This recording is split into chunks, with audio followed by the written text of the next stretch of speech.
Hey everybody, this is David Wolf with Our Paramotor Nation. Welcome to tonight's pre-show. Hope you're having a fun time chatting with other paramotor enthusiasts watching with you right now. Hey, I just want to take a quick second and just thank everybody who supports the show, whether you're a sponsor, whether you're a Patreon, whether you're doing a super chat during the show. And some people have asked me how to become a Patreon and how to do super chat, so I wanted to just talk about that very briefly. All you need to do is click on the little button down here at the bottom right of the screen. You can go ahead and pick out any dollar amount you want to donate to the show and leave a comment as well. I'll read it on the show for you. If you'd like to become a Patreon, you can go onto the website, ourparamotornation.com, and there's information to fill out there. All right, we're just going to start the show here in a few moments. So I talked about the sponsors. Let's hear about them right now. Welcome to Our Paramotor Nation.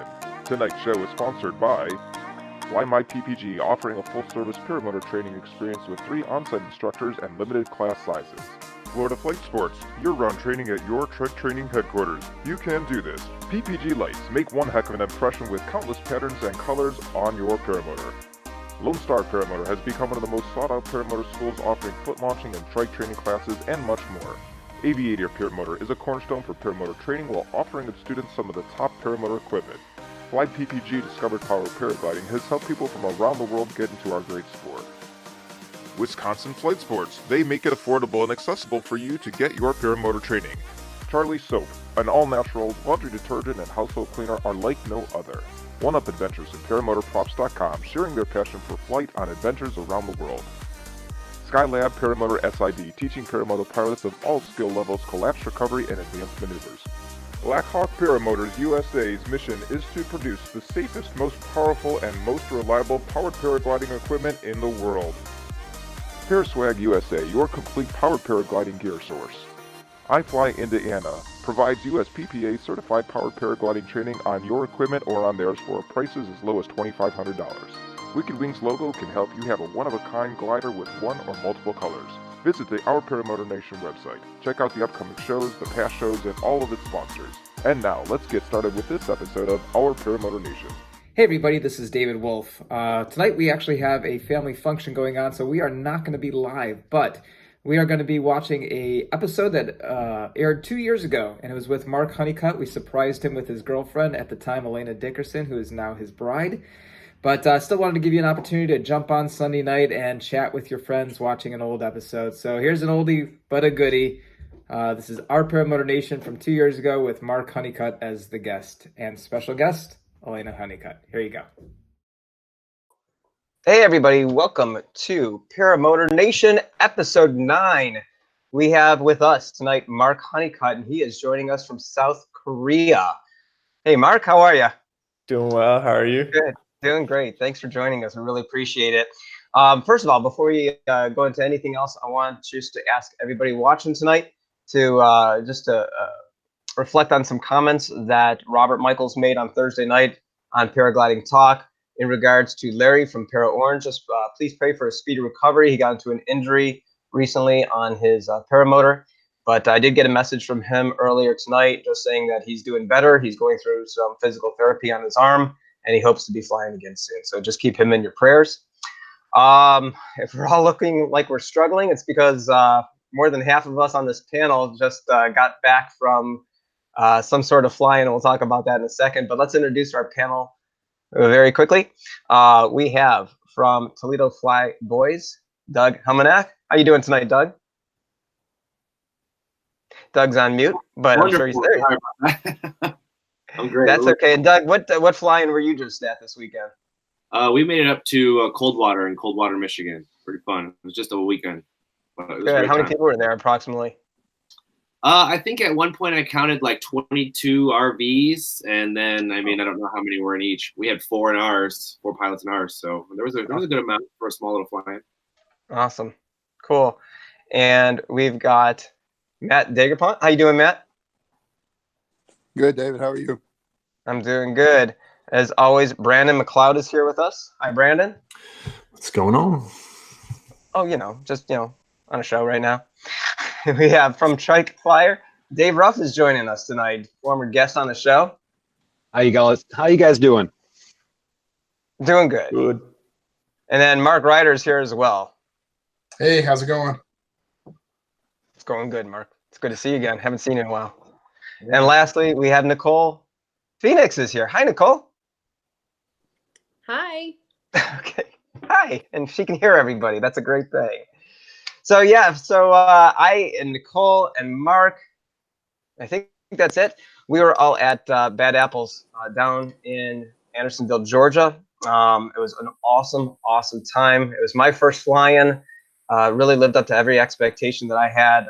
Got to meet a lot of people that I've, obviously seen here on Paramotor Nation, on YouTube, on Facebook. Got to meet them for the first time, and really, I just felt like I was meeting old friends for the very first time, like Rick Davies, PPG Gorilla, who you notice is not on the panel tonight because he's still suffering from a little bit of too much fun. Mark, you're laughing. I think you had something to do with that, Mark Ryder. So him and his dad were great. I got to meet Todd Falstad from Resurgence PPG, also Todd Falstad, Nicole and Reason, got to meet them. Leah Catullo, Tom Kubat, got to meet him. Also Woody and Alayna Dickerson. So it was just amazing to meet all these people and see them fly and flying with them. If you didn't hear about the storm that we had, it was a ridiculous storm that came in Friday and just really came without warning, didn't it, Nicole? She's looking for the mute button. I'm having to use my phone, so yeah, I was looking for the mute button. Yeah. Yes, it came in all of a sudden. We thought that it was just going to be a light storm, and it ended up being a microburst. It's like, yeah, it was. In fact, Mark Ryder had said to me, "Hey, Dave, you think we should put your trike away?" And I said, "No, this isn't so bad." He goes, "Oh, I think a storm might be rolling in." Remember, Mark? And I said, "Okay, well, yeah, let's go ahead and put it in my trailer." And then all of a sudden, this thing just comes pouring in. I was actually working on getting ready for the show when it came in, and my iPad got a little busted up as well because of it. It just got soaked. And the last thing I remember is Mark and I were just holding my canopy down. And at some point, I just felt like, man, I reach for my GoPro and start videotaping. But if I let this thing go, it's going to go flying. It was that bad. And I was looking here. Pablo Pyro on Facebook says that they estimated 60 to 70 mile an hour gusts coming in on the west side of the field, gusts coming out of the south at the other end of the field, was coming out of the north. And then Michelle, I'm not sure who Michelle is, and I heard about this too. Her trike, actually it had a tarp tied off to it, which acted like a wing, and it just pulled her trike right into the pond. So it was that bad. Yeah, I'd rather seen Mr. Huneycutt foot dragging than to see a trike go rolling into the pond over there. So yeah, it was a great time though. But and one thing is for certain, is I'm still new to this whole paramotor community. It really just solidified for me that this is a community and this is an extended family here in PPG world. Just because once the rain stopped coming down, everybody kind of just made sure everybody was okay, started helping get everybody's stuff back together some way, some shape. I mean, Mark, his tent went flying across and flipped over, and there was canopies going in every direction. But probably an hour later, we were up in the air. So it was a good time. It was a good time. One other thing, too, before we get to our guest tonight, one thing I noticed, too, across the field, a lot of people were wearing the Tri-State Skywalker Resurgence shirts, and I thought that was just absolutely awesome. It was kudos to Brandon for coming up with the idea, but then to see so much support for Resurgence. And so yesterday I was talking to Brandon. I said, maybe we should come up with a second campaign here for T-shirts. And Brandon said, yeah, that's really a great idea. We should do something. I mean, it's just another way to raise money for Resurgence. And so what we thought, and we're going to talk about this more in the weeks to come, but what we thought we would do is kind of extend this out to everybody out there and say, hey, if you'd like to try to come up with a design for the shirt, we'd love for you to send them in. We're going to have an email next week that you can send your designs into. So start thinking about this, and we'll let this contest run for a couple weeks. And kind of the initial thought of the prizes, number one, free T-shirt for you for coming up with the correct design. And then number two, we'll do a donation of $50 in your name to Resurgence PPG. So I thought that'd be a nice way to help, and then you can write that off on your taxes as well. So think about that. Okay, let's get to our guest, Mark Huneycutt. He joins us tonight from South Korea. Mark was a fixed-wing pilot and became a helicopter pilot when he joined the Army. While in flight school, he, like many of us, was turned on to paramotoring by way of a YouTube channel. He bought his first paramotor from Craigslist in 2014, which yielded him a whopping 2 flights. Both, I think, with face plants, correct? I think No, that's how you actually, landed. nope. Those were successful landings. Oh, those Actually, were successful. All right, we'll they get were to that. they were both engine outs, but they were Oh, successful engine landings. outs. Okay, so that was his Craigslist paramotor there. Then in 2016, he upped his game. He decided to get a new motor, and the rest is history. And he can be seen on his YouTube channel showing what an amazing high-level pilot that he has become. And it still boggles my mind. So it's 2016. That means you've been doing this for, what, three and a half years now, right? Yeah, a little less than 3 years. A little less Pretty than much 3 years. exactly And 3 years. so to see the caliber that you're at, and it gives the rest of us hope, I guess. It's just amazing what you can do with a paramotor. So let's just start off by talking about where you are now and what you're doing, and just kind of give us an update on what's been going on. So I think it was about two months ago you were leaving for Korea. Is that correct? Yeah, so April 1st is when I got to South Korea, here for the Army, flying helicopters. Yeah, so that's what I'm doing here. So is that full time that you're flying helicopters every day? So you would want that to be the case, but no, I fly probably, every other, no, not every other day, maybe like once or twice a week. I wish we flew more often. Okay. What are you doing during the day then? I mean, most of the time. So during a normal work day, you just come into work and hang out, basically do anything that your commander needs you to do, which right now isn't much for me. They're going to give me a bunch of extra duties, probably. That's what happens when you get to another duty station. They're like, we need someone to be the equal opportunity officer, the sexual harassment and rape prevention officer. And so then you go through a class, you learn how to be that officer, and that's your additional duty. And right now they're going to give me, I think, equal opportunity. So besides flying helicopters, they give you a bunch of random stuff you didn't sign up to do. So stuff you never thought you'd be doing, now you're doing all this stuff as well. Exactly. That's insane. Okay. So you've been there, and then since April 1st, right? Is that what you said? Yeah, April 1st. I flew. Okay. How long are you there for? I'll be here for exactly 1 year. Ooh, okay. And then do you get time off away, or are you stuck there for an entire year? So you can still use your leave days. In the Army, we get 30 days of leave per year, and they accumulate. So you can get up to 90 days accumulated. Right now, I have 68 days. And come October, I'll have like 80. So I have a lot, and I'm going to use those to go visit Alayna. And Alayna's going to come here, and we're going to take leave and go explore Korea a little more in depth. Yeah, she was. I think we saw some videos. She came out there not too long ago. Yeah, she was out here a few weeks ago, and we. 2 weeks ago. Yeah, a few weeks ago, and we just explored. And she got her first paragliding flight in actually in Korea. Okay, how'd she like that? It was awesome. I mean, there was no guarantee that it was going to happen because of her comfort level and how much she's actually practiced. But after doing a tandem ride with an experienced foreigner, and we say foreigners, but what I mean by that is an American in Korea. So he was an American, and he's been here for like 16 years. She got a tandem ride with him. And after that, she felt a little more comfortable, and she decided to run off the side of a mountain, and it was successful. She had no issues. It was just like paramotoring for her. Yeah, a little different, with the launch style, but pretty much like paramotoring for her. Okay. All right. Talk to us about so obviously we had the bad apples last year. You had one of the videos I was looking at was the Nitro 200 paramotor review. Can you talk to us about that and that special tandem ride? You mentioned the tandem ride. What was that about?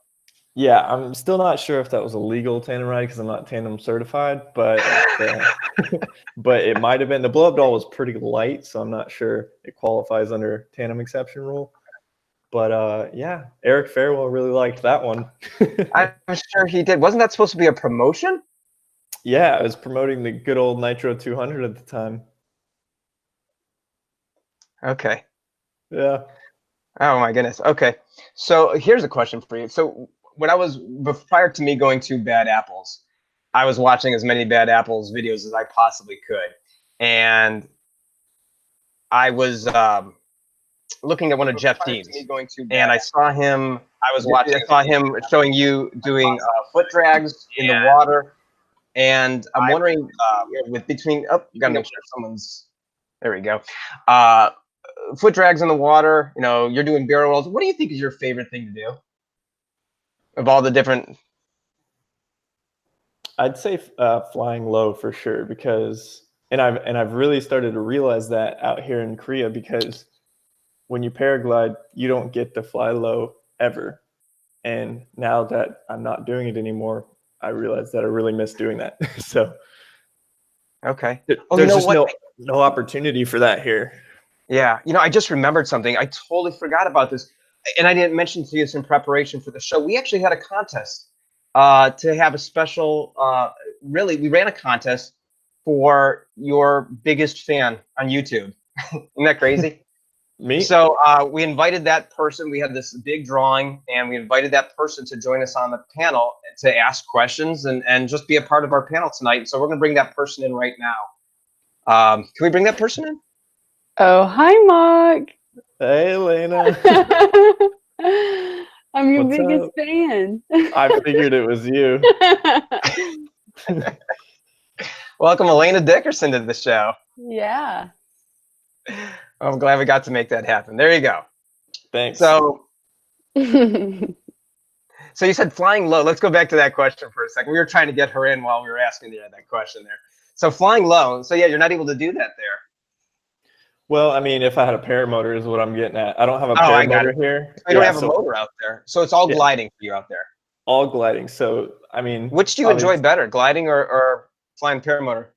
I haven't decided yet, because the other day it's a lot more effort to paraglide depending on where you're at. The other day I I drove 40 minutes, hiked for 40 minutes, stayed up at the launch site for 3 hours, didn't fly, ran back down, and drove back home. So sometimes paragliding is not all it's cut out to be, but I do like it a lot. So you're saying that of all the crazy maneuvers that we can see you do, barrel rolls, wing overs, sats, you still prefer just flying low to the ground and being close to the treetops? Yeah, absolutely. And I've had this conversation with Woody, because Woody excels at flying high because he loves to do that. And I excel at flying low because that's what I love to do. I'm not saying I'm better than a ton of people, but me and Woody, we have our differences in where we excel. And he's way better at flying high, and I'm better at flying low. And that's because that's where we enjoy being. Okay. Interesting. You know, it's funny because I was talking when I was out there, I kind of like being up high, and just not that I'm doing wing overs or barrel rolls 9 months in or whatever, but I just like being up real high and just seeing the landscape. And I know, I was flying a lot with Rick Davies this past week, PPG Gorilla, and he just likes to be low to the ground and seeing all that. So I think everybody, there's a difference there. Last week, Rick Davies did host our show, and he talked about our mission of Paramotor Nation, which is number 1, to support Resurgence PPG, and 2, to educate ourselves and the rest of our community on topics such as safety and LZ preservation. And I'll tell you right now, selfishly, one of the things that I love about the show is that I get to talk to people like you, people whose videos I watch and feel that really have influenced me, like you, Tucker, Kyle, and it's a lot of fun to be able to do that. And for the people that are watching on YouTube that are in the chat, that they can go ahead and ask questions. It gives them an opportunity to connect to people that they're seeing and that they look up to or that influence them. So your YouTube channel has an unbelievable 43,000 subscribers. Did you ever think it'd be that big? No, because I think one of the first videos I posted was of a tornado in Raleigh, and I was just posting it for the heck of it. So just for fun, I mean, when you started doing paramotoring, did you think, hey, start video? Why did you start videoing and posting? Well, I've always had an interest in making videos. I mean, one of my first videos is from 7 or 8 years ago on YouTube, and then I was making videos before YouTube as well. So I think once I got a paramotor, and I just decided to pair a GoPro with flying and make some videos, try to be as cool as Tucker, So I think you mentioned Tucker. Yeah, one of the big things that he does, I believe, is that he does things that and takes his audience to places that they can never go to. Okay. And I think to be successful on YouTube, you've really got to be innovative and do things first. And I think back to Kyle O, you know, just recently, and you see how he did the mullet? Yeah, he totally. should, yeah. And a lot of people think, as far as paramotors, that, you know, paramotor pilots, that he's the first person to do a mullet, but that's not the case, is it? No, it's not. Would you like to tell us about this picture? Get on my level, Kyle. That's what I like to say. So That's awesome. that is my GoPro mullets video, isn't it? That's from about 7 years ago. Is that right? Yeah, what were we doing 7 years ago? I guess we were in college and we were back in my hometown, and I had a GoPro, probably the GoPro 1 or the GoPro 2, and we're like, hey, let's make a time lapse of these awesome mullets.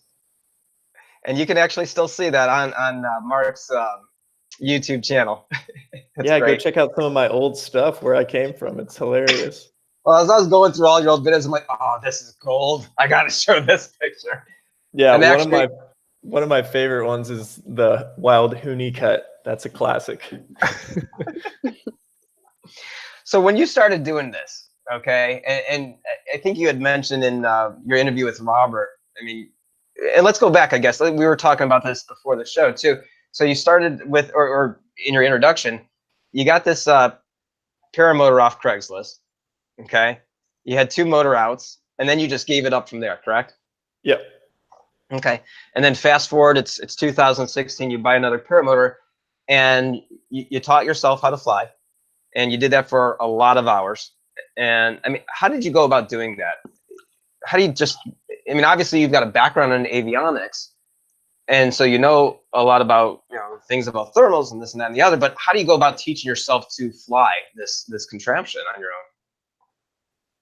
own? Do you want to start from where I got the motor that had the engine outs? Because I had to teach myself there too. Yeah, start with that then.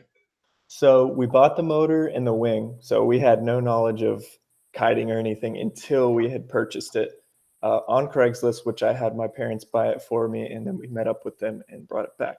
So I think the wing was actually a tandem wing. So I'm learning to kite on a tandem wing and a harness. And I don't even know if we had a harness, actually. We might have done all our kiting connected to this heavy, old school, I think it was a DK Whisper Light paramotor. Purple, looked like Barney.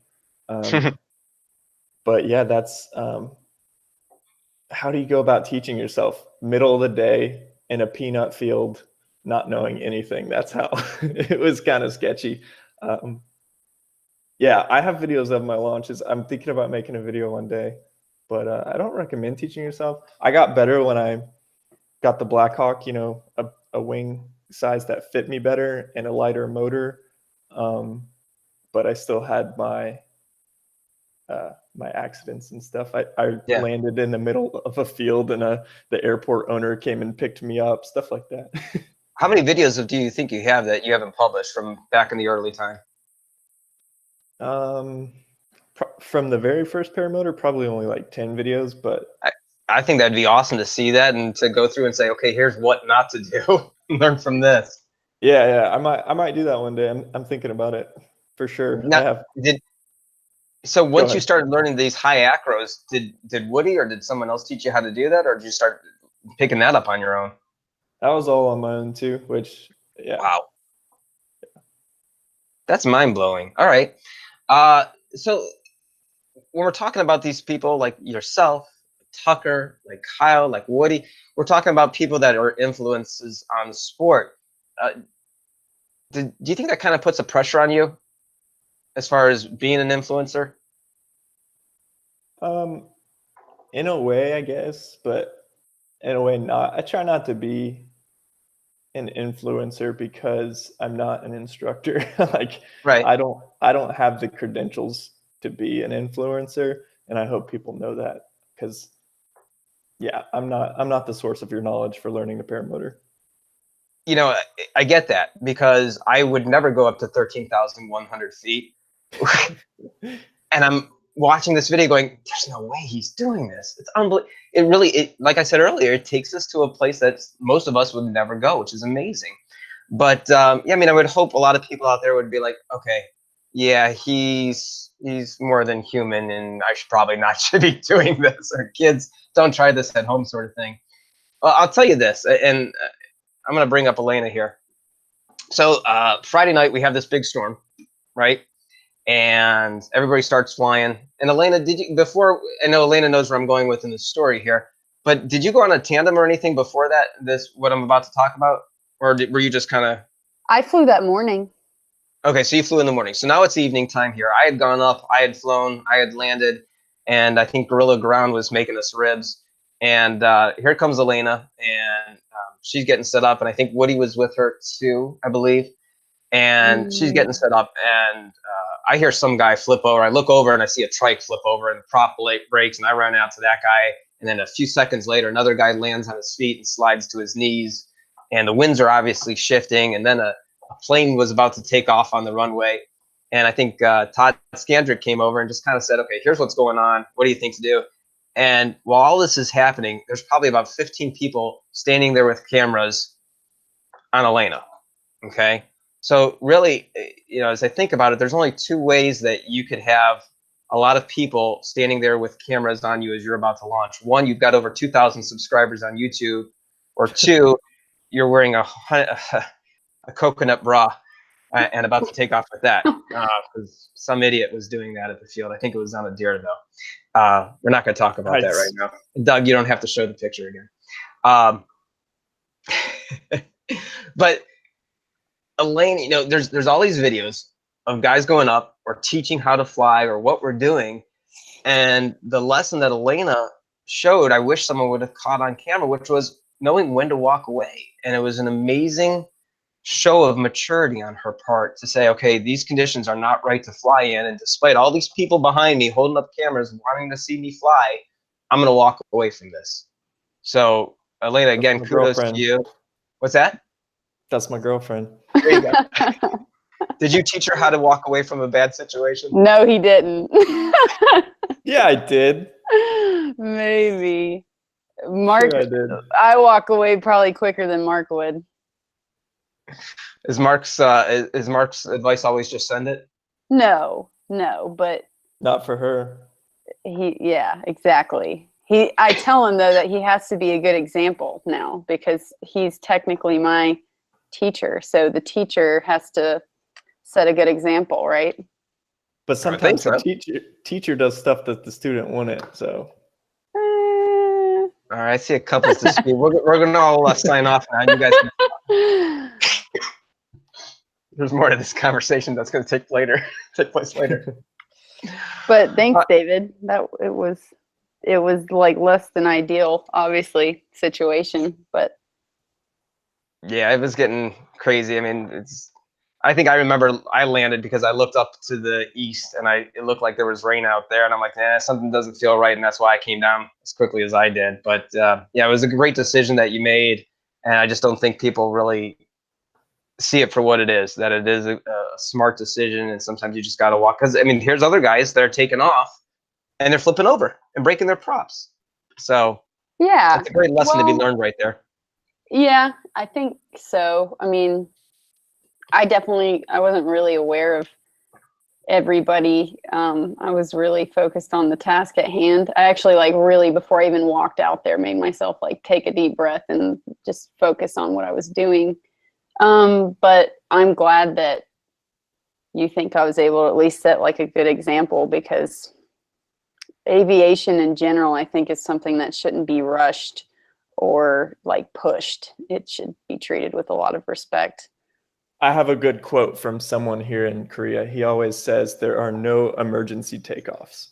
That's basically what I said to Woody whenever that was all going on, because I was kind of being rushed to take off because that Cessna was taking off. And I was like, actually I said it to all of Hell's aviators, like Todd and Woody and Mark and Ross. And I just said, there's no launch that's worth rushing. It doesn't make any sense to rush launch. Yeah. That's Unless good. you're on the Icarus and you're trying to win, Who said that? Craig, Mark? Yeah, Craig said that. The guy who gave her tandem in Korea. Yeah. He's a cool Mark, tell us about that experience, the Icarus. Oh, I haven't done the Icarus. Oh, I thought you did the Icarus X. No, I have not. Oh, you did Wings Over Winter, correct? Yeah, I was there when they did the Icarus X. I think that year, who won it? Joshua Gant, maybe? Okay. Or he was second. I don't know who won it. So are you planning to do it? I don't know. I won't be there for the next Wings Over Winter because I'm here in Korea, and I don't know, maybe an Icarus in the future or something. But the Army, kind of, it just depends. Okay. Yeah. So we're gonna talk about some of your. Actually, I want to go back to Alayna for a quick second because Alayna, we were talking Because she's cool. about influence. Yeah, she is cooler. So Thanks. So we were talking about influences, and that's why Nicole is sitting here as well, and the ladies in the sport. And Alayna, you had a video came out about 2-3 months ago, I think it was, talking about the women in the sport. And what are you looking to do more with that? And as far as you being an influence on the sport and for the ladies. This fly-in really gave me a validation that what I'm trying to do is actually working, and that's to just encourage more women to do it. And also, I want to start highlighting more other women, not just myself. That's why I kind of made that video, and I want to make another one in the future, and maybe even just do like videos just on one specific female pilot at a time. But I had a lot of like men and some women coming up to me, and like quite a few men were like, my wife watched your videos and it convinced her to learn because she saw how much you struggled. But some guy was seriously like, she likes that you show how much you struggle with it. And it convinced her to want to learn. And that's kind of like what I try to do with my videos, is just keep it real and show that it is hard, but it's not impossible. That's awesome. And Nicole, I want to go back to you now. So Nicole, when you were a guest on a show a couple of weeks ago, there was a little bit of a call to action. I think I know one of our panelists said, "Hey, can you talk to my wife and tell her about this?" I mean, has anybody reached out to you personally since that show and said, "Hey, can you talk to my wife and tell her what it's like and how they can get into it"? No one's reached out to me, but they have, like I had several people come up to me during the fly-in, and a couple of women come up to me during the fly-in to, talk about being a female in the sport.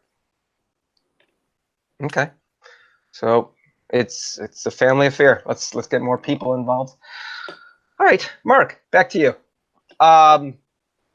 We actually did have a question here. There are a couple of questions I see coming up. I'm gonna try to get them in kind of an order that I have some questions lined up. But Dustin, I hope I'm pronouncing your last name correctly. T. Meyer, did Mark paramotor before doing free flight?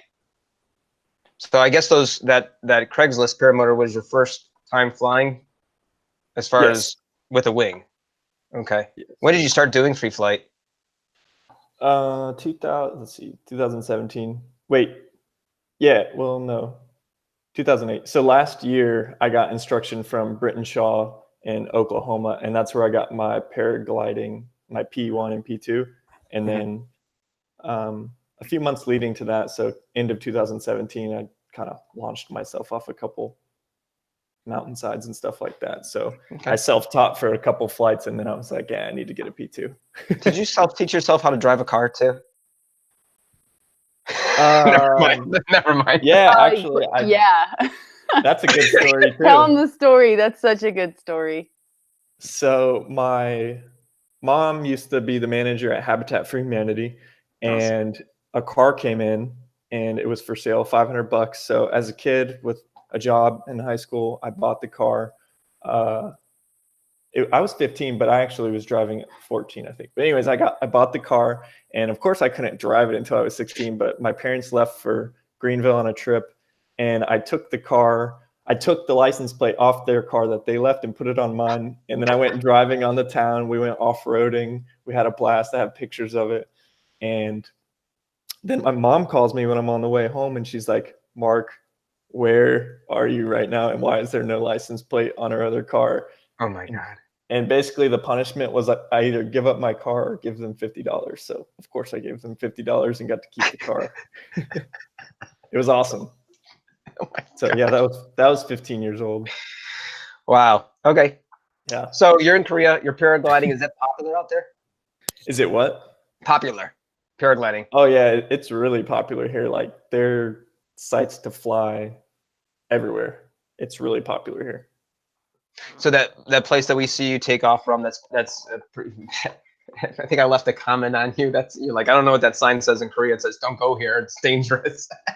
But is that like a big spot to jump from? Yeah. Which site are we talking about? I'm trying to think of which one I've showed. I know Boryong is the really large site that Alayna took her first paragliding flight from. That's my favorite one right now. It's like the biggest one, most popular, lots of tandem rides. And then the other one that I hike and fly with the kids I met at the school, that one, I really like that site too, but it takes a lot more effort to get to the top. So if you're wrong about the weather conditions, you got to walk back down. So that was my next question. So here you are, you land in this middle of the schoolyard. School's in session, and here you come flying on in. So what's kind of the reaction of not only the kids, but also the teachers? So I'm flying, I'm looking down, and I see that they're kind of like formed up doing soccer or something, talking. And by the time I finally get to land, they'd all kind of gone inside. And then I landed, and I'm like, all right, I'm in the clear, I can pack up and leave. And then all these kids just run outside and bombard me.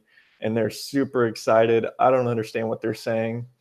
And there's a couple of kids that speak English and basically translate for the other kids. And I'm like, all right, whatever, here, take the reins on the paraglider. I'm going to see if I can teach these kids to kite it for a little bit. And so we had some fun with that. And one teacher told me it's not safe to land there and not to land there anymore.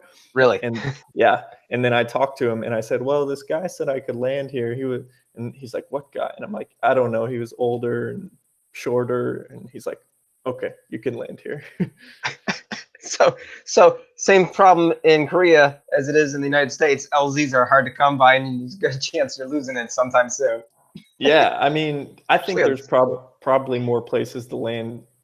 Well, there's more open areas in the U.S., but I think you can land in more places here without getting in trouble. Were you able to get any of the kids or help the kids to get the wing up in the air? We only did it a couple times. I mean, there's only so much you can teach when you have such a big language barrier, but who knows? They might grow up to be paragliders because it's pretty common in Korea anyways. Well, I don't know how you can not call yourself an influencer when you go into these little kids' school and just give them a highlight of their life by landing right there in front of them. That's awesome, man. That's awesome. Yeah. And now I have like 15 more Facebook friends. Okay. So if anybody out there is looking to get more subscribers on YouTube, just go land in a schoolyard. That's how Mark Huneycutt does it. Exactly. All right. So undoubtedly, one of my favorite videos of yours is Charlotte Douglas International Airport, Class Bravo runway. Wow. I mean, okay. So is it your friend Dustin? Is that who set this all up? Yep. Dustin. Okay. So kind of walk me through, how did this come in to play? Did he just call up and say, hey, let's go foot drag the airport? How did this all happen? So initially, I think Dustin contacted me or someone else. He had this idea in his mind, and he contacted me on Facebook or whatever and told me about it. And then we formed a Facebook Messenger group of all the people that were going to do it. And we picked a time, Dustin did. He knew of a time that in between airplanes landing, that we would do it. And we kept having to push it due to weather, people not being able to make it. And finally, we got a good day, and we all met up and flew through Class B. It was crazy. Yeah. The thing I think I enjoyed the most about it, besides that my jaw was on the table, not believing that you were actually doing that, but just to hear you and Alayna back and forth and you guys giggling and just going, I can't believe we're doing this. This is amazing. It just showed the sheer joy of the moment. Not just, I mean, we all have that joy when we're flying, but it just took it to a whole new level. It was just absolutely awesome. There was a comment that was left from Elroy Garcia, and it said that I've had the pleasure of meeting Tucker and Woody, but not you, Mark. But in my book, you just maxed out the cool meter with this accomplishment. I guess he didn't realize that Woody was with you as well, correct? Yeah. Yeah. And yeah, that was just absolutely awesome. Just an awesome video. And I think I as I was scrolling through the comments, I realized, I didn't realize I looked at the comment too. And this has got to be of every PPG video I've ever seen, this has got to be my favorite. Alayna, tell us what it was like from your perspective. It was stressful, and then it was awesome. Getting in the air was it proved to be kind of tough. It was nil wind and like a new launch site. And it was like we kind of stood around talking too long, and then it was time to go. So I actually had to play some catch up. I was last to get in the air, and I was afraid I wasn't going to make it. And I think how it went is, seriously, the second that they got clearance to turn into the runway, I made it there. Like, I just joined up with them. So it worked out perfectly, and then it was super awesome. I mean, I work at an airport, so I just know, I work at a much smaller airport, but I know how big of a deal that is. So I don't know, it was really cool. I didn't dare get close to putting my foot on the ground, because if anything were to happen, I know DPS would be out there and it'd be like a huge like deal. But it was awesome. It was like probably, I don't know, I have a lot of favorite flights, but that was definitely one of the top 5. You know, when I'm driving, and I know Brandon, I've told this to Brandon when I'm on the phone with him while I'm driving, and I'll be like, oh man, I just love driving in places I just flew over and just seeing it from this perspective and knowing I just saw it from that perspective. So knowing that you both have flown in and out of that airport probably countless times, I mean, I guess it takes that to a whole new level, doesn't it? Saying, oh my gosh, I've actually been on this runway, but not from this perspective. Right. I have. Mark, I don't know if you've flown out of Charlotte, but I mean, we were talking the whole time, and me and Mark were just like laughing our way through it. Mm-hmm. So one of the reasons I started, I was asking you, Mark, earlier, you know, about making videos and why you do that. You know, for me, I started making videos really just for me, so I could relive the moment. You know, if I'm not flying, and maybe it's because of weather, you know, I want to be flying, I can actually go back to those videos and relive the moment. Is that kind of for both of you? And I'll ask you too, Alayna, because you've got a bunch of videos there. Is that kind of how it is for both of you, or is there other reasons that you're making videos? Mark, you go first. All right.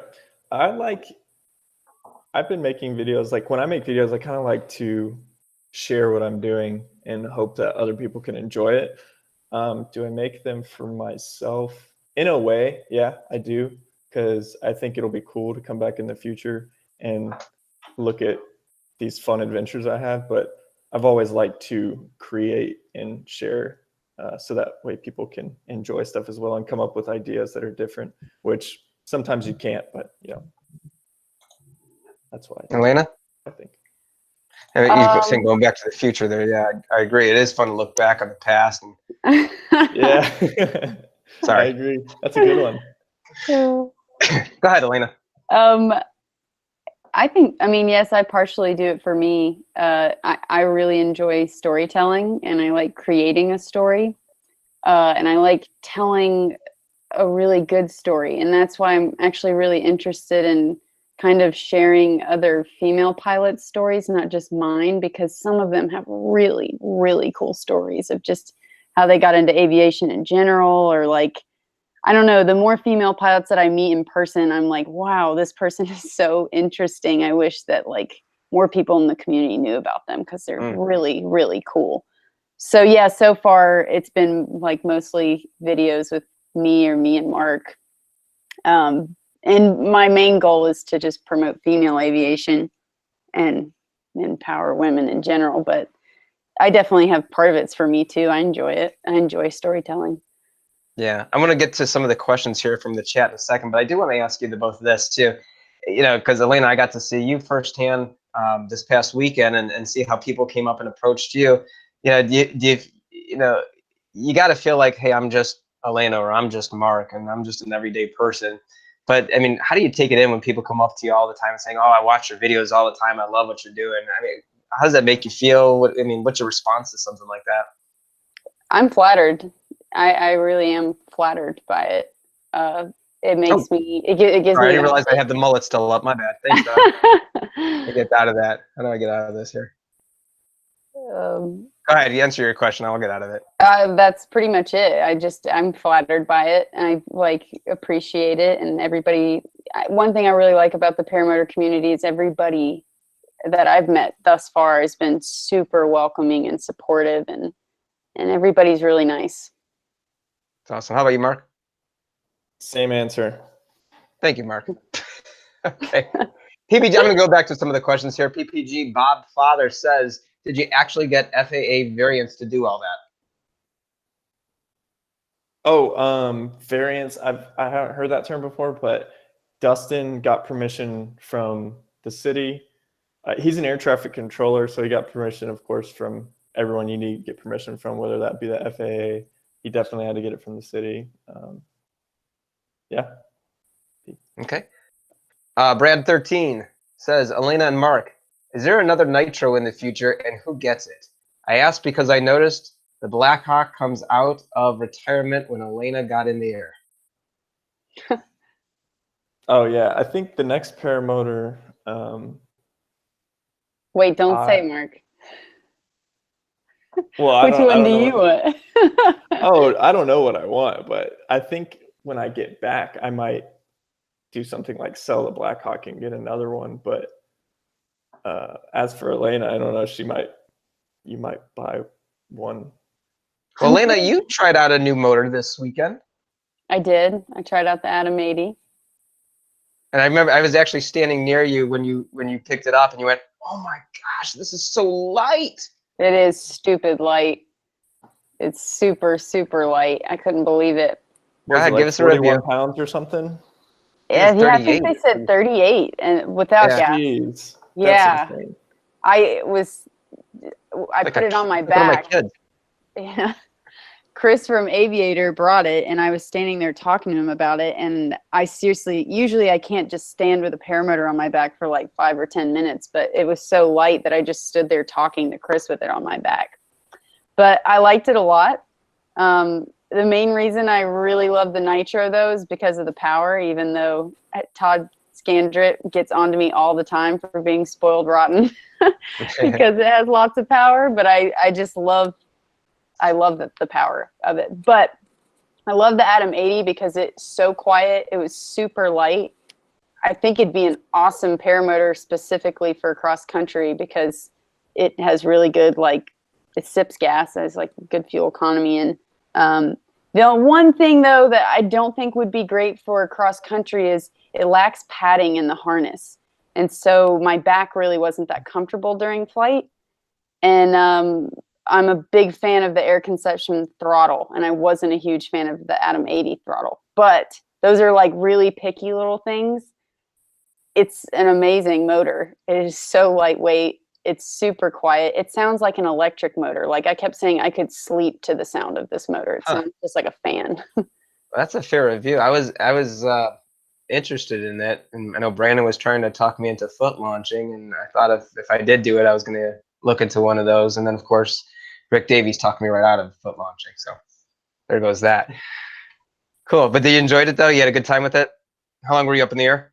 I did. You know, I was probably up there for like 20 or 30 minutes, and I was stoked, happy like the whole time because I thought it was just such a cool motor. I mean, it really is super cool. It's good looking, and I still climbed really fast out. I definitely love to have that motor. But yeah. Again, though, I still love the power of the Nitro. Yeah. Yeah. So thank you, Alayna. Mark, I wanted to talk about 109 miles an hour. And when you do things like this, and this 13,100, I mean, do you go up and say, I'm going to wake up this morning, I think I'm going to go up really, really, really high, and this is the number I'm going to hit, or I'm going to go really, really fast, and this is the number I'm going to hit? I mean, do you think in that way, or it just kind of happens, and I'm going to keep the camera rolling, and whatever happens, happens? Well, you can ask Woody about this. When I was in Fayetteville, I would just hit him up like the night before at 11 p.m. And I'm like, dude, the winds look great. It's a tailwind there and a tailwind back. Do you want to cross country to Virginia with me tomorrow at 6 a.m? And he'd be like, dude, that's 7 hours from now. I'm not even ready for bed. So a lot of these things are spontaneous, but the 109 mile an hour thing, it had to be a little spontaneous because you have to have the right weather conditions, and weather is you can't really forecast it too far out. So, you know, it might have been the day before or whatever. I looked at windy and I saw there's a 70-mile-an-hour tailwind or 70-mile-an-hour wind at 10,000 feet. So I'm like, all right, tomorrow's the day. It's crazy, man. Brian Simmons wants to know if you have any interest in breaking that 109. Yeah, sure, I do. It's actually really easy to do. Like anyone here could do it. You just have to find high winds aloft and squeeze the throttle. Yeah. So squeeze it. It's just so easy. Just squeeze the throttle. Anybody can do it. Anybody Yeah, just do it. exactly. If Like Helmanek's going to do it. He's just going to keep squeezing that throttle and he's going to go. Exactly. As long as your airspace is good, your launching conditions are good, all you have to do is squeeze the throttle until you get to that altitude with a good wind and turn into the direction of the wind, and boom, you're going fast. I did the mile about 2 weeks ago, and Tom Kubat said, "Why don't you do 2 miles?" I'm like, my head's on a swivel looking for airplanes. Just keep squeezing the throttle, man. You'll be fine. I don't want to do that. But, all right, so this question is to really determine if you're human or not. When you're up there and you're flying 109 miles an hour in a paramotor, you're going 13,100 feet above ground level. Is your heart pounding out of oh my gosh, I can't believe this is going on? Or are you just cool as a cucumber? So it's going 109 miles an hour doesn't even seem like it. It just seems like you're really high because you look down and the ground is still I'd be really high if I was going 109 miles an hour. High on something. Yeah. Oh, you'd have a different high. Oh, sorry. Yeah, different high. So yeah, I don't know. It was cold up there, but it was smooth. So I mean, it was just another day paramotoring, really. So I wasn't like heart beating out of my chest. If anything, it wasn't beating as much because it was freezing cold. And then for flying up to 13,000 feet, I don't know. You've climbed for the past hour, so you're pretty calm by that point. How long did it take you to get down?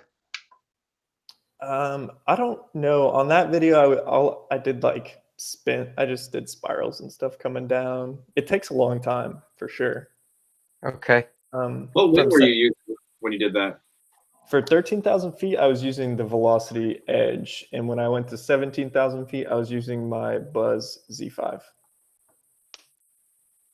Doug, do you have another question for Mark, or was that your question?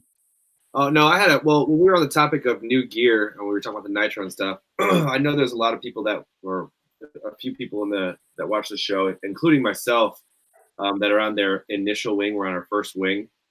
Knowing what you know now, and you know, with your flying style and flying the different wings that you've flown, if you could do it all over again, what would you choose as your second wing, given your current flying style? You know, acro, low flying, all that.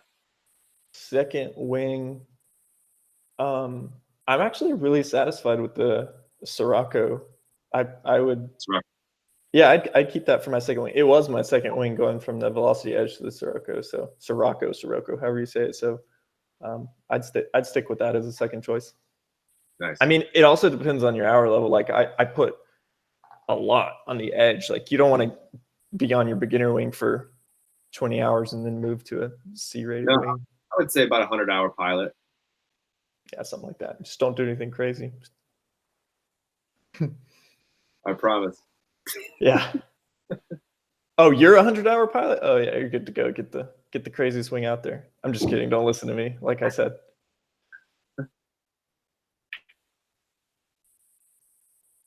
I think he's talking, but he doesn't realize he's muted. I am. I realize it now. This big blue box comes up and says you need to unmute if you want to talk. Yeah. Thank you, though. Pull it up anymore. So I did share with Alayna my second favorite video of yours. Alayna, do you remember what I told you it was? No. Okay, good. Because if I did tell you, it just show what a sap I really was. That was you did, and yeah, you did. So it's one of my favorites too. Go ahead. Which one was it? The one where Mark surprised me. He told me he was going to Florida, and he surprised me in the air. Dude, you're romantic, aren't you? I know. It's crazy, you know. You're just flying along, and your boyfriend just pulls up next to you. Okay, but I didn't know that it was my boyfriend at first. And I was like, who is this psycho dude coming up hot on me like he knows me? And then I saw Mark's gloves, and I was like, oh, okay, that's Mark. Yeah, not the wing, just the blue gloves. Well, I mean, you were kind of far away, but how fast you were coming straight at me. I was seriously like, at first I was like, oh my gosh, look, another paramotor pilot. And not thinking it was Mark because I thought he was in Florida. And then I realized the person was coming straight at me. And I was like, who does that? Nobody just goes straight up on somebody hot like that. Yeah. But yeah, as you got closer, I recognized your wing and your gloves. Good times. And then I was happy. Yeah.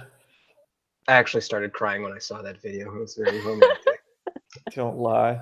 He's not, though. That's good. All right. Let's talk about this one. I thought this was interesting.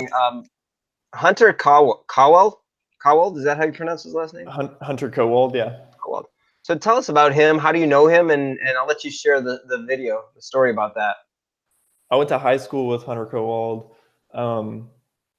Who is he? Because he's got a lot of subscribers. He's got as many subscribers as you, I think. Does he? Yeah. Because I thought like when I looked for his subscribers, I thought I couldn't see him, which was weird. But who is Hunter? I don't know. I went to high school with him. We weren't like close buddies or anything. Okay. And I found out that he had a YouTube channel like a year or so ago, and I commented on one of his videos. I'm like, "What's up, Hunter?" And then he just hit me up and wanted to make a video. So he decided that we're going to drop some Jimmy Johns, and we made a time and place, and we did it. So you try to catch everybody up here who may not have seen the video. There's a video of Mark, and yeah, it's like this sphere that he goes up and he flies, and this other guy can control the precise time to drop the food so it lands right at this front door, right? Yep. Okay, so is this more of, it was just an experiment to see if this thing works, or is this something that he's really trying to market? I think it was just a video idea because nothing else has come of it, and he never said anything about it. And I mean, we can't really fly over congested areas anyways. Well, I don't think so either. I mean, it looked real. I mean, it looked like this was some serious stuff he was trying to do. And all along I'm going, well, why would you just send a drone to do that? I mean, yeah, except drones only have like 20 minutes of flight time. Yeah, there's that. That's pretty cool, though. I mean, again, it's one of the other adventures that you keep having, and that are pretty amazing. Yeah. What else? What do you see? So once you get back, how many more years of service do you have ahead of you? I have 2 years and like 3 months left. So you come back in April. How long will you be back home, and then when do you go back out again? So I'll be back in April, and hopefully I'll be back in the US for the rest of that time. I mean, I only have a year and 4 months when I get back, and I'm going to get out of the military, so I don't think I should be going anywhere after that. Never know, but shouldn't be. So do you have any plans for your future after the military? I think I'm going to look for a helicopter job of some sort. Okay. Yeah, that's cool. Any desire at all to teach? I know there's a pharmacist out there that just announced he's going to start teaching more. Yeah, that's an awesome deal, like $1,000 to get your paramotor. Well, to learn how to fly a paramotor, not to get your license or anything, but $1,000 or $1,500, that's pretty awesome. But no, I don't have any desire. You've got your one pupil and that's it. One pupil. I don't know, maybe, but I don't know. So I guess the real question that you don't want to answer is there going to be a sequel to that last video we were just talking about where you met up with Alayna in the air? Potentially. All right. You got a good buddy who's an amazing man, and I just sent him a message. I said, man, I'd never know you'd had a heart condition with as big of your heart that you have inside of you. And that's Todd Falstad and Resurgence PPG. And you know, that's the number one reason that this show exists, is because we want to raise as much awareness for Resurgence PPG and raise as much money we can to support Todd and his mission. And so how long have you known Todd for? I've known Todd probably since, it might have been 2016 or 17. I know when. It was that flight if you got it. Was it 2017? 2 years ago. Yeah. Todd was like telling the story. Yeah, go ahead, Alayna. It's cute. Their bromance started at Flight If You Got It in 2017. When he pulled up behind him. Well, yeah, Todd said he wasn't even flying yet, and he was just going to kind of scope out some of the influencers, if you will, in the PPG world, and just kind of get a feel for it and see if people would even go for his idea of Resurgence PPG. And I think the first person he like walked up on was Mark, and he started talking to him, and at some point he was like, Mark said, "Hey, I'm Mark," and he was like, "Huneycutt?" And he said, "Yeah." And then it's funny that I'm telling this story and I wasn't there, but I've heard this story probably like 6 times now. But that was the start of their bromance. Awesome. So, and I know you did Flying for a Cause, right? Me? Yeah, you, Mark Huneycutt. Wait, what's Flying for a Cause? You did something where, or maybe that was the name of the video, Flying for a Cause, where you were doing it for Resurgence, doing a the Wadesboro flight, maybe? Yeah, maybe that was it. That might have been it. Yeah, it was like a gun. I guess they were getting together, raising some money. I forgot what it was for. I don't know. Todd raised some money somehow during that event, and our goal was to go out there and fly and kind of show everybody what it's about. It's awesome. Yeah. Awesome. Well, I want to give our panel, it's coming up at 9 o'clock. And of course, anybody that's on the chat, if you have any questions for Mark or for Alayna or for anybody on the panel, feel free to throw them out there. But I want to give our panel an opportunity to start asking a couple questions of either one of you guys. Yeah, I got some. So I was going to ask Mark, because there was actually a question in the chat that brought this up. So going from paramotors to free flight, what was the challenges for you doing that?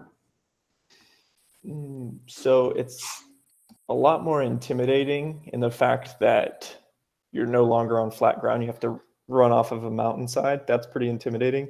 And then another big challenge is your posture on takeoff. In paramotoring, we lean back, but in paragliding, we lean forward, chest out. So those were 2 weird things. And then learning weather. Weather's a big one. Like in paramotoring, we just go for calm days, and while in paragliding, maybe not. So.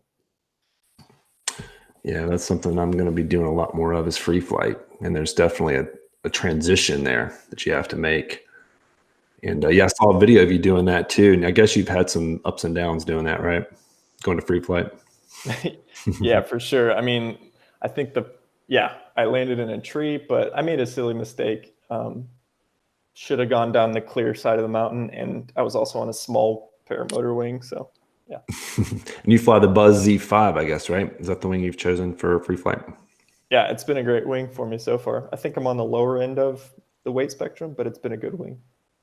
Yeah, so the weights are different too, right, for the free flight wings. I think Dave Ruff has a Rush 5 for me, but it's an XL, right, Dave?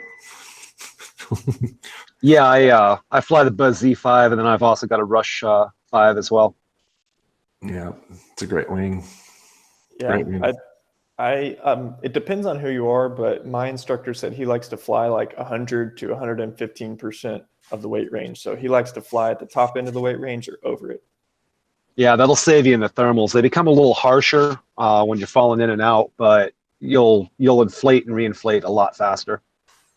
Yeah, and I'm kind of towards maybe the middle or lower range, I think. So yeah, there's a little more collapses. What have you thought about flying in Korea? Like, what have your thoughts have been about that? And have you I guess, seen a difference in how that climate and that environment is versus where you've flown here in the U.S.? Are you asking what do I think about the weather here? Sorry? Yeah, the weather, and I guess too some of the scenery too. I bet it's pretty beautiful over there in Korea and some of the places they fly. Yeah, it's really pretty. A lot of these launch sites, you look out on the coast. The problem is the air quality here. Like, you might want to see the coast, but the air quality sucks. People wear masks over here, so right. That's right, dude. They do. 5 miles visibility or less sometimes. A lot of the time. That's crazy. So it's pollution, right? Yeah. Or pollution. Actually, I think some of it is sand blowing from China, maybe yellow sand. I don't know. Right. That's interesting. Very interesting. Cool. Yeah. Patrick McCowan was wondering, is there any? We'll get you 1 second, Dave. In Korea, any rules on PPG training? I'm not sure if you would know that because you're not doing any PPG flying. Yeah. So there's actually 2 foreigners Americans that I know here that fly, and they'd be the best answer for your question. I think you do have to have a license, but it's also like the Wild West here in Korea. Like nobody's going to ask you. So I don't know. There's one guy that he's a chaplain. He's about to leave. He has a YouTube channel. You should check it out. I think he's Uplift Tom Helms. If you want to know about paramotoring in Korea, he's the channel to watch. He's flown to a Korean McDonald's. So it's like the Korean of Tucker stuff. So check him out. What's that name again? What's his name? I think it's Uplift Tom Helms. Well, if he flew to McDonald's before Tucker did, then Tucker is going to lose. Not before. Yeah, let's look that up. Let's look that up. Yeah. Go ahead, Dave Ruff. The question I have, actually, the two favorite videos of yours is one is the Kitty Hawk, because I want to go fly the Kitty Hawk. But the second one is the 109 miles an hour. When you did that, what wing did you use to get up there to fly that? And at any time, were you scared of any type of collapsing or weird stuff going on? Because as you're turning into that wind, you're accelerating when you got to turn out of it. How did you manage that? I'm actually kind of curious what wing I was flying to. Do you remember the color of it? Was it purple? I'm trying to think. I do not. There was a time when I had to borrow Woody's wing because I shredded mine, and that might have been the instance. And if that was Woody's wing, then he had a purple wing. I think it was some kind of air design. I'm not sure. I'm looking at the video now, trying to figure it out. Yeah. But keep going. Well, and then my next question is I mean, as you know, in free flight, when we're going into the wind and start coming around, or even in the power paramotor, and you start picking up velocity and things like that. But I mean, you're dealing with some serious velocity at 70 mile an hour base wind, and then plus your wing speed to achieve that 109. Did you ever take any collapses, or were you nervous about it? Or? So I know you would think that, but at that point, you're moving in a column of air with the air. So there's no like wind shear or turbulence or anything. It's perfectly smooth. It's kind of like when you're in a plane at 33,000 feet, it's really smooth air. So turning, I'm going backwards 40 miles an hour. And as soon as I turn to go 109, there's no difference in turbulence. That's amazing. An amazing flight. I love watching that video. Thank you. Here's another gear question for you too. So what harness did you get for free flight? Curious about that. I have the Advanced Progress 2. It's like a lightweight. It's not like super, super lightweight, but it's a lighter weight hike and fly harness. And I love it. It's great for hiking. It's got a hip belt and everything. Yeah. You ever thought about doing speed flying? Trying that? That would I don't actually ever think about it. Maybe far in the future. There's one guy here who tried it. He landed in the trees twice last weekend, and I saw his very first takeoff, and it was insane. Yeah, it's kind of dangerous. Yeah, you kind of need a good spot to do it, and he's launching from areas with shallow slopes and lots of trees.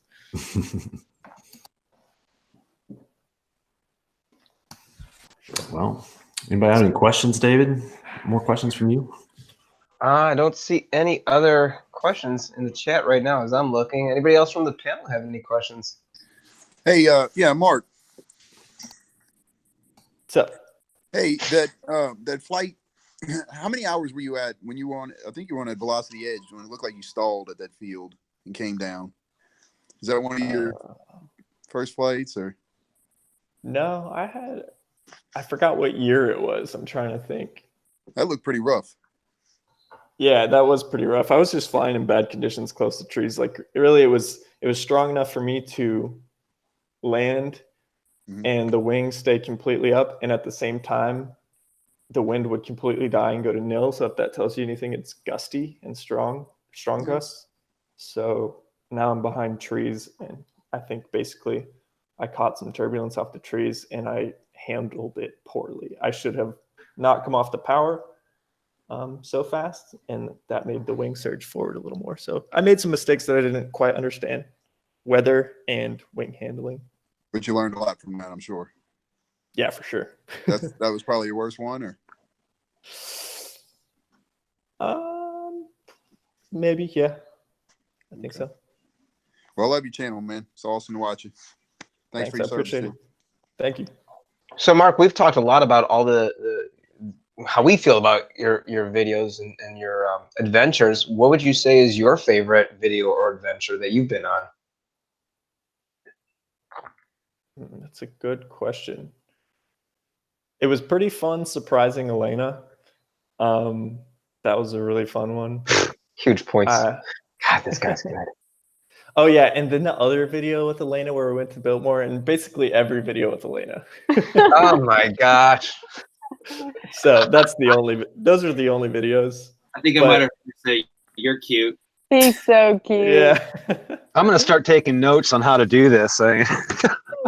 Yeah, basically just say you're cute all the time. Yeah. There you go. I think somebody asked something about the West Virginia bridge. I didn't see the exact question. I want to talk about flying under the bridge in West Virginia. Do you want to talk about that? Yeah, that was awesome. That was probably earlier on in my flight career, but so in Fayetteville, West Virginia, so I drove from Fayetteville, North Carolina to Fayetteville, West Virginia. I found this like biplane airport right next to the bridge, and they allowed me to take off from there. So early in the morning, I flew from there and into this big old, I guess, valley or gully you would call it, that the river runs through. And I just flew under this humongous bridge. It's called the New River Gorge. I've been there, yeah. Yeah, once a year they shut down. I don't know if they shut down the bridge, but they have, let's see, a base jump day where you can go and bridge day. Yeah. Well, yep. You can go there and you can base jump off the bridge. So I flew under that, not during the base jump day, because that probably wouldn't have gone over well. But yeah, that was epic. Like, that was a really cool flight. It makes you feel small, like flying under a gigantic bridge. They actually did I think it was back in the 80s. So a long time ago, they did I think it was a Ford truck that they did a bungee cord off of it. Does anybody remember that? Obviously not. Not you. I'm talking to the guys that I'm looking at, like Mark, Ryder, or Kevin. What's that? What's that? So years ago, they on that same bridge, they pushed a truck over the bridge, and they had a big bungee cord on it. I'm not exactly sure cool. why. Never mind. That's important, but it's cool. So, Alayna, outside of Mark coming up from behind on the paramotor to surprise you, outside of that video, what's your favorite of his? My favorite, I don't know. It's probably like, he has some really like goofy ones. Maybe the popcorn one. I like the apple one. I like the apple one, actually. The wild Huneycutt, be honest, that's your favorite one, the wild Huneycutt. Oh my gosh, that one is funny. That's my favorite video. That is the best one. And Mark's shirt's off in it. Yeah. Mike Cotter says, I'm only here for the cuteness. Feels like a little version of the dating game. So funny. That's exactly what it is. All right. Well, again, I mean, I think you can see, Mark, you've done a great job with your YouTube channel. That's why everybody appreciates it. Oh, I did have another question for you. So I do too now. Okay. Somebody else asked too if Mark liked paramotor or helicopters better. Yeah, go with that. I think at this stage in my life, I like paramotors better. And that's because I fly helicopters for the Army. Yeah, but you get to shoot big guns off of them. I mean, come on. There's no guns on my helicopter. I've never, well, now there actually could be, but I used to be medevac, so we don't have guns. But now I'm in a VIP company, so we can put 240 machine guns out of the gunner windows. So maybe soon I'll go to a gunnery range. I don't know. But I like paramotoring better because there's just too many restrictions with like flying helicopters and stuff. I mean, it's a 12-hour day to get a few hours of flying in. So it's just not as fun as I think it could be on the civilian side. So one of the biggest concerns we have is losing our LZs. We talk about it all the time. I spoke with Todd Falstad over the weekend. He's going to be coming on the show in a couple weeks to talk about preservation of LZs. So you know, is you're doing some really amazing things up in the air. And have you ever had anybody file a complaint on you, making you at risk of losing an LZ? I have lost LZs, but I've never had someone file a formal complaint. Okay. How have you lost LZs? There's the one that you asked about, me crashing in the field, Matthew. That field, I was flying around one day, and sure enough, some dudes are down there in a golf cart, like driving around, waving me down. And I land, and they're basically like, "You've been buzzing this field for 20 minutes, and my son is in town, and he's trying to shoot a deer out of his deer stand, and you're just scaring them all off, and you're not supposed to be flying here." And I was like, "Well, I got permission from this person." And they're like, "That's weird." And they called him, and he's like, "No, you didn't have permission." So basically the person that gave me permission didn't have the authority to give me the permission. So that's one way to get kicked out of a field. All right. Yeah. That's good. Buzzing deer. Dave, did you have another question? Well, I did actually, but it looks like either Alayna is busy. I see her mic's off. So, oh, there she is. So, Alayna, one of my favorite videos of yours is what you're doing for women with the paramotor and stuff like that. The comment that we had is it almost kind of feels like a mini dating game. And if I missed it, forgive me. But here's the question: is how did you and Mark meet? Mark and I actually met when we were younger. We lifeguarded at the same pool one summer, but we were just friends then. Mark was like in college, and I was still in high school, so we didn't look at each other like that. We were just friends. Well, Alayna looked at me like that, but yeah. Probably it was the other way around. No. But anyway, yeah, that was it. We met lifeguarding in a pool together, and then we really didn't reconnect for what was it, Mark? Like 6 years? Yep, 6 years. Funny that he asked that question. 6 years. Yeah. Well, you guys are amazing when you do the videos together with just the banter and the talking. It's also a lot of fun to watch Mark's side of the video and then watch your side of the video. To see where you guys are collaborating and stuff like that. So you guys got something special, and you bring a lot to the paramotor community on both sides. So thank you for that. Yeah, well, thanks. thank you. Agreed. Mark, I got a question for you regarding SATs. How did you said you kind of just self-taught on the SAT too? Yeah, I did. How was your first experience trying that out? Were you a little nervous going through the motions on that? Did someone know you didn't really get any verbal cues on what to do or nothing? You just kind of tried it out based on stuff you've seen on YouTube? Yeah, so I watched, there's tons of different videos out there. There's some, but I watched asymmetric spirals. I was proficient at wingovers and spirals and asymmetric spirals at this point, but I practice asymmetric spirals more depth because that's more important for SATs. So I watched YouTube, and I got some tips from Woody because at this point he's really good at them. And yeah, I was by myself. I had 2 reserves on me. I go up really high, and there's this point at which you enter the SAT, and I kept hitting that point, and I'm like, all right, I'm just going to go for it. And I pulled what I thought was the right amount of brake, and sure enough, the first SAT was successful. That's crazy. That's so crazy. I have spun out in a SAT before, accidentally entered a spin. I think that's from too much brake too early. And Alayna happened to be there, and I did not have my GoPro recording, unfortunately, but I entered a SAT. Somehow I caught the surge, and then I went right back into another SAT after that, somehow magically. Well, it's not magically. I just corrected and then did try it again. So it can be sketchy if you don't know what you're doing, I guess. Yeah, I've heard a lot of people say that, and I was like, I'm kind of itching to give it a try, but at the same time, I guess I wouldn't. I don't know. Maybe go up high and have lots of reserves and lots of good instruction. I mean, I don't know if I'd recommend to do the things the way I do it, but Slow Days here in the chat says, thought it was cool when Mark chased Alayna's credit card to the ground. Like Yeah, that that was nuts. How could you possibly find it? That's amazing. That was nuts. I thought something was wrong when Mark was like, I don't remember what you said to me, Mark, but I was like, oh my gosh, I dropped it. And you're like, all right, I'm chasing, or you said something like, I'm going down. I was like, what's wrong? What happened? And you're like, nothing. I got the card. I'm following it down.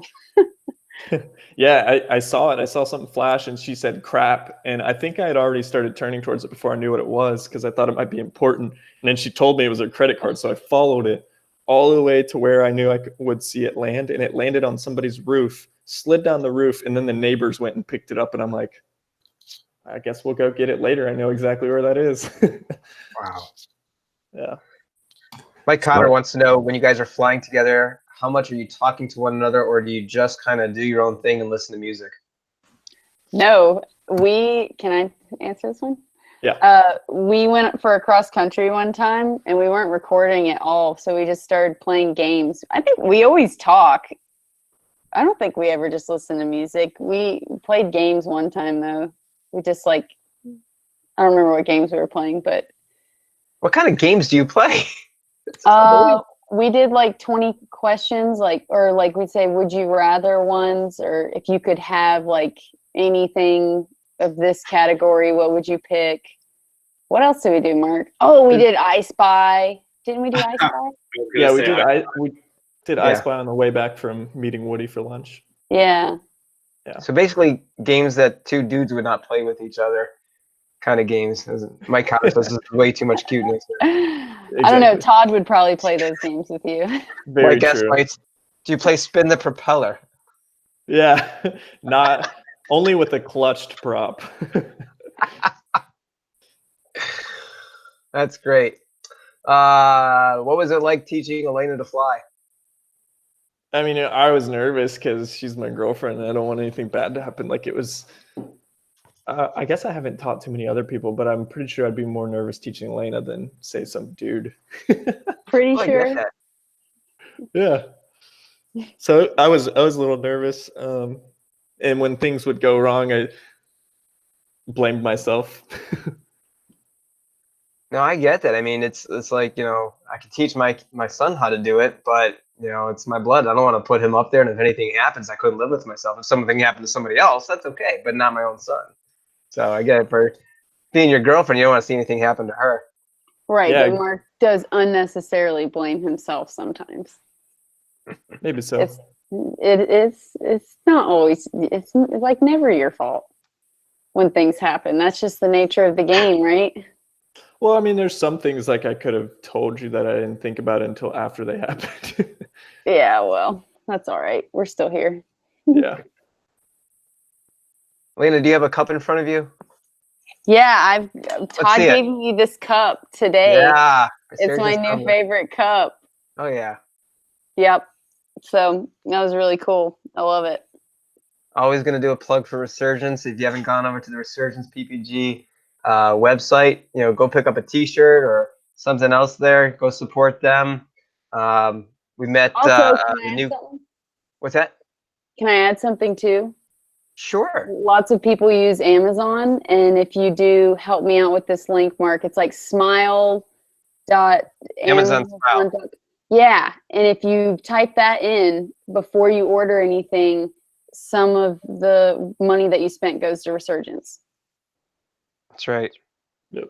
We got to meet at Bad Apples Colby Cox, and he is the next candidate that Resurgence is sponsoring. Colby, we spent a good amount of time talking with him. He had a stroke, as he said, and you could tell his verbal abilities was struggling, and he said, this is something I'm always going to have and I'll be working at. But he's a great guy. I'm so glad to be able to help be a part of sponsoring him as well. And whatever you can donate, I'm sure it's going to be greatly appreciated. And like I said in the beginning of the show, we're going to be coming up with a second t-shirt campaign here soon. Brandon did just a phenomenal job with the first. It got a lot of people, more than I expected. A lot of people getting that shirt, and it's just awesome to see how Resurgence is represented in that way. Cool. Last call. Any other questions from our panel for Mark or Alayna? All right. So, hey, you guys were awesome. Thank you so much for being on the show. Mark, thanks for skipping work. You really skipped work? Yeah. Yeah, Mark. Can't believe that. I'm a horrible person. You didn't call in No. sick, did you? Because they're probably watching. Yeah, they probably are. They probably monitor everything in this room. I was actually thinking about that. I'm glad, Alayna, that you said that you worked at a different airport, because I was thinking if you're flying by there and going, God, Alayna called off. I wonder where she's at. I hope she's okay. I'm glad it was a different airport. Hey, Brandon, would you give us some insight on next week's show? Who's going to be on? Yeah, we have a really interesting guest. Laurie Kadakis is going to be with us. He's a MacPara team pilot. He's also been flying the MacPara Samurai for a little while, so she'll share some insight on that. He's an endurance pilot. He flew a 15-hour nonstop flight over 700 miles in a straight line in Australia on a paramotor. Jeez. So that's a pretty interesting dude to talk to. He does the SIV course down in Corpus Christi too, with Power to Fly and Kamatula with paramotors. So he'll do an SIV with a paramotor. Have you done a SIV, Mark? I didn't ask you that, man. No, I really want to do that one day though. Me too. Yeah. Yeah, man. I just got back from Bragg Initia in Utah. It was a great course. Matt was down there with me too, Matthew Daggerpont. And so was Mark Ray. Utah in July. Oh, no, what are you going to do there? Alayna and I are going to meet up and hopefully paraglide Point of the Mountain, go check out Zion, stuff like that. Oh, yeah. Sweet, man. Yeah. Hey, when you do, let me know, because I'm actually going to an SIV course in Salt Lake in July. I think it's the 17th, 18th, 19th, 20th, somewhere in there. So 18, 19, 20th. Okay, yeah. I mean, what age? I will be there 25 to 25th to the 2nd if it works. yeah, I might. I've got an open schedule. I know I'm going to be arriving on the 17th. So yeah, I might stick around today if you want to go fly the point. It's an awesome place. Yeah, that's the goal. Sweet. Are you gonna, Dave? Are you gonna be giggling with Mark and Alayna on their videos too? You know, if they'll let me, yeah, absolutely. Play some games with them up in the air. Come giggle. You guys just chime in and say, you're cute, you're cute, you're both cute. That's how it goes. We got Lori next week. We got Andrew Fuller on June 2nd. Leah Catullo is going to join us on June 9th. And on June 16th, as I said earlier, Todd Falstad will be joining us. So we've got a lot of great shows lined up. Again, Mark Huneycutt, Alayna Dickerson, thank you guys for being here with us tonight. To the panel, I want to thank you. And for everybody in the chat joining us, thank you guys for tuning in each and every week. We really appreciate it. And have a great week. And of course, if you're going out to Endless Foot Drag, please be safe out there. I know Mike Holliday's done a great job getting that set up, and him and his crew, and give them some support and some love. Like Kyle O said, go hang out. Just go out and hang out if you can't even fly. But please be safe, and don't be like us on Friday and wait for the storm to come. Take shelter as it's coming if it is. So God bless y'all. Have a great night. Again, thanks for tuning in. We'll see you later. See you next week. Thanks. Alayna's cute. Mark's Thank you, cute. Mark. Alayna's cute.